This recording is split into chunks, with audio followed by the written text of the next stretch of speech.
ਆਵੇ ਨਾ ਕੋਈ ਤੀਜਾ। ਜੀ ਮੈਂ ਫਲਾਣੇ ਦੇ ਘਰ ਜਾਣਾ, ਉਹਨਾਂ ਦਾ ਘਰ ਕਿੱਥੇ ਆ? ਮੈਨੂੰ ਨਹੀਂ ਪਤਾ ਜੀ, ਤੁਸੀਂ ਕਿਸੇ ਹੋਰ ਨੂੰ ਪੁੱਛ ਲਓ। ਮੇਰੀ ਸਾਰੀ ਰੀਲ ਖਰਾਬ ਕਰਕੇ ਰੱਖਤੀ। ਅੱਛਾ ਤੁਸੀਂ ਰੀਲਾਂ ਬਣਾਉਂਦੇ ਹੋ? ਕਿੰਨੇ ਸਾਲ ਹੋ ਗਏ ਤੁਹਾਨੂੰ ਰੀਲਾਂ ਬਣਾਉਂਦਿਆਂ ਨੂੰ? ਹਾਂ ਜੀ, ਮੈਂ ਰੀਲਾਂ ਬਣਾਉਣਾ ਮੈਨੂੰ 7-8 ਸਾਲ ਹੋ ਗਏ। ਅੱਛਾ ਫਿਰ ਤੁਹਾਡੇ ਫਾਲੋਅਰ ਵਧੀਆ ਹੋ ਗਏ ਹੋਣਗੇ। ਹਾਂਜੀ ਹਾਂਜੀ, 840 ਫਾਲੋਅਰ ਨੇ ਮੇਰੇ। ਵੈਸੇ ਮੈਂ ਵੀ ਰੀਲਾਂ ਬਣਾਉਣੀਆਂ ਜੀ, ਮੈਨੂੰ ਹਜੇ ਹਫ਼ਤਾ ਕੁ ਹੋਇਆ ਬਣਾਉਂਦੀ ਨੂੰ।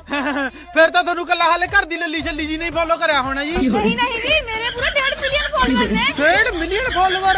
ਇਹੋ ਜਿਹਾ ਤੁਸੀਂ ਕੀ ਕਰਦੇ ਹੋ ਜੀ ਜਿਹੜੇ ਤੁਹਾਡੇ ਇੰਨੇ ਫਾਲੋਅਰ ਨੇ? ਪਹਿਲਾਂ ਜੀ ਮੈਂ ਪੰਜਾਬੀ ਸੂਟ ਪਾ ਕੇ ਵੀਡੀਓ ਬਣਾਉਂਦੀ ਸੀ, ਮੇਰੀ ਵੀਡੀਓ ਜਮਾਂ ਹੀ ਨਹੀਂ ਸੀ ਚੱਲਦੀ। ਫਿਰ ਇੱਕ ਦਿਨ ਮੈਂ ਆਹ ਫੋਨ ਤੋਂ ਚੱਕ ਕੇ ਵੀਡੀਓ ਬਣਾਈ, ਮੇਰੀ ਵੀਡੀਓ ਗਈ ਜੀ ਲੱਖ ਤੇ। ਫਿਰ ਮੈਂ ਦੂਜਾ ਚੱਕ ਕੇ ਬਣਾਈ, ਉਹ ਗਈ 2 ਲੱਖ ਤੇ। ਫਿਰ ਮੈਂ ਅੱਧੇ ਕੱਪੜੇ ਲਾ ਕੇ ਬਣਾਉਣ ਲੱਗ ਗਈ ਜੀ। ਹੁਣ ਮੇਰੇ ਕੱਪੜੇ ਘਟ ਜਾਂਦੇ ਨੇ ਤੇ ਮੇਰੇ ਫਾਲੋਅਰ ਵਧੀ ਜਾਂਦੇ ਨੇ ਜੀ।